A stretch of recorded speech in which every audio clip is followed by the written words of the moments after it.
NTV time, जनता की बात जनता के साथ। राजस्थान के देवली शहर में देवली में एक महीने से चल रहे किसानों का धरना प्रदर्शन। किसानों का आरोप है कि सरकार ने अब तक धरने पर बैठे किसानों की सुध तक नहीं ली। मामला ये कि बिसलपुर बांध के जलाशय भंडारण में 9% का जल और इजाफा करने की योजना राजस्थान सरकार ने बनाई है। ऐसे में बिसलपुर बांध क्षेत्र के किसान सरकार की इस योजना का विरोध कर रहे हैं। इस मामले में विस्थापित किसानों ने अपनी 11 सूत्रीय मांगों को लेकर 36 दिनों से धरना दिया हुआ है। मामला ये है कि पिछले 1 महीने से बिसलपुर बांध क्षेत्र के विस्थापित किसान उपखंड परिसर के बाहर धरना देकर बैठे हुए हैं। 36 दिनों से चल रहे इस धरना प्रदर्शन कर रहे किसानों की राजस्थान सरकार ने अब तक सुध नहीं ली। सरकार की इस बेरुखी से नाराज गरीब और विस्थापित किसान अपनी 11 सूत्रीय मांगों को लेकर इस कड़कड़ाती सर्दी के बीच उपखंड परिसर के बाहर टेंट लगाकर धरना दिए बैठे हुए हैं। जानकारी के अनुसार बिसलपुर बांध क्षेत्र समन्वय समिति केकड़ी और देवली के विस्थापित किसान अपने परिवार की भरण पोषण की भूमि को बचाने के लिए 36 दिनों से धरना देकर बैठे हुए हैं। इधर किसानों ने बताया कि बिसलपुर बांध के जलभराव क्षमता को और 9% बढ़ाने की नीति एवं योजना बिसलपुर बांध क्षेत्र के किनारे 64 गांव पानी में डूब जाएंगे। साथ ही हजारों हेक्टेयर कृषि भूमि भी बांध की जलाशय भंडारण में समा जाएगी। अगर ऐसा हुआ तो 64 गाँव के गरीब और विस्थापित किसानों के परिवार भरण पोषण के लाले पड़ जाएंगे। धरने पर बैठे किसान 64 गाँव की भूमि को बचाने के लिए धरने पर बैठे हैं। किसान 64 गाँव की कृषि भूमि को बचाने के लिए पुरजोर विरोध कर रहे हैं। बिसलपुर बांध क्षेत्र समन्वय समिति केकड़ी देवली अध्यक्ष के सत्यनारायण सरसड़ी, पूर्व सरपंच राज बहादुर वर्मा, किसान नेता एडवोकेट बाबूलाल मीणा ने जानकारी में बताया कि राज्य सरकार के जल संसाधन मंत्री सुरेश रावत ने बिसलपुर बांध के जल भराव क्षमता को 9% और बढ़ाने के लिए नीति बनाई। ऐसे में एडवोकेट बाबूलाल मीणा, किसान नेता, ने बताया कि वर्तमान में बिसलपुर बांध की भराव क्षमता 315.50 RL मीटर निर्धारित की हुई है।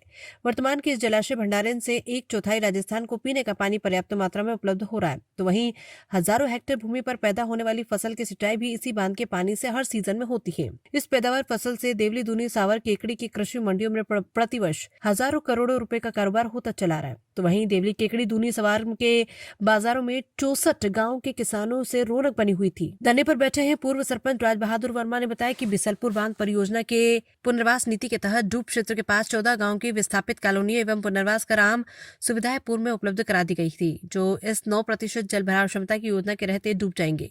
किसान नेता एडवोकेट बाबूलाल मीणा ने कहा कि बिसलपुर बांध की भराव क्षमता वर्तमान में 315.50 RL मीटर है, जिसको और बढ़ाने की आवश्यकता नहीं, इसलिए कि ERCP की कैनाल द्वारा बिसलपुर बांध को जोड़ा जा रहा है। साथ ही बिसलपुर बांध की गहराई बढ़ाने का काम भी चल रहा है। तो वहीं बिसलपुर बांध के आगे इसरदा बांध का कार्य भी तकरीबन पूरा हो चुका है। उल्लेखनीय कि इसरदा बांध के जल से भंडारण से जब पेयजल आपूर्ति शुरू होगी तो लगभग 5 से 7 जिलों को इसका लाभ पहुंचेगा। तो साथ उक्त जिलों के कृषि क्षेत्र में फायदा पहुंचेगा, इसलिए कि हर बारिश के दौरान बिसलपुर बांध के गेटों से छोड़े जाने वाला पानी इसरदा बांध में एकत्रित विशाल जलाशय भंडारण हो जाएगा। उधर देवली शहर के व्यापारी का मानना है कि अगर बिसलपुर बांध में वर्तमान जलाशय भंडारण 9% का और इजाफा किया गया तो देवली के कारोबार में बहुत बड़ा संकट खड़ा हो जाएगा। NTV टाइम के लिए गोविंद सेठी की रिपोर्ट।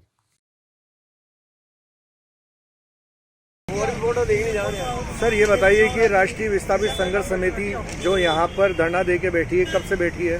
सर, विगत 28 दिन से राष्ट्रीय विस्थापित समन्वय संघर्ष समिति जो बिसलपुर बांध के डूब में 68 गांव आए थे, उनकी ओर से धरना दिया जा रहा है।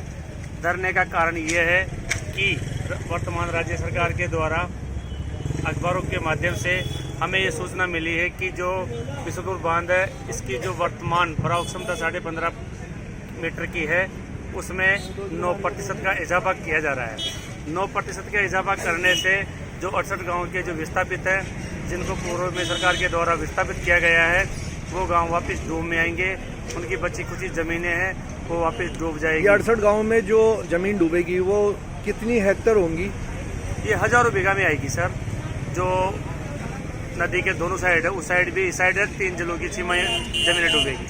तो जो बिसलपुर बांध का विस्तार किया जा रहा है, 9% आप बता रहे हैं कि उसकी ऊंचाई बढ़ाई जाएगी भराव क्षमता की, तो इससे कितनी खेती या कितनी ज़मीन का नुकसान होगा, कितनी पैदावार का नुकसान होगा? सर, इसमें जो देवली शहर है अपना, जो बड़ा कस्बा है आसपास का, इसके जो व्यापारियों पे इसका बहुत ज़्यादा विपरीत प्रभाव पड़ेगा। लाखों रुपए का व्यापारियों को देवली शहर के को नुकसान होगा, क्योंकि जब ज़मीनें डूब जाएगी, आसपास की कॉलोनियाँ, विस्थापित कॉलोनियाँ डूब जाएगी, गाँव डूब जाएंगे, तो ये सब लोग को बाहर विस्थापित होना पड़ेगा। और बाढ़ विस्थापित होने से पूरा जो व्यापार प्रभावित होगा वो शहर का होगा।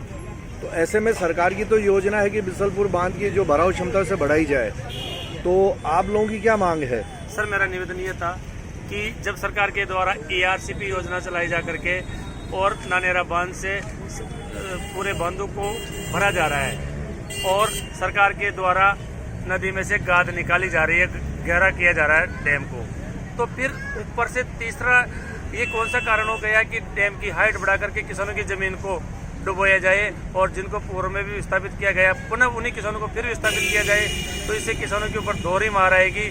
और जब नानेरा बांध से ARCP के द्वारा पानी भरा जा रहा है तो फिर डैम की ऊंचाई बढ़ाने का कोई औचित्य नहीं है। तो इसका मतलब आप 28 दिन से यहाँ धरना प्रदर्शन देके बैठे हैं, तो आपको सरकार की तरफ से अब तक कोई किसी तरह का अल्टीमेट या सहयोग या किसी तरह का सुझाव या मांग कुछ प्राप्त हुई है इस मामले पे? सरकार से बिसलपुर बांध की जो ऊंचाई बढ़ा रहे हैं इसकी गहराई कर रहे हैं और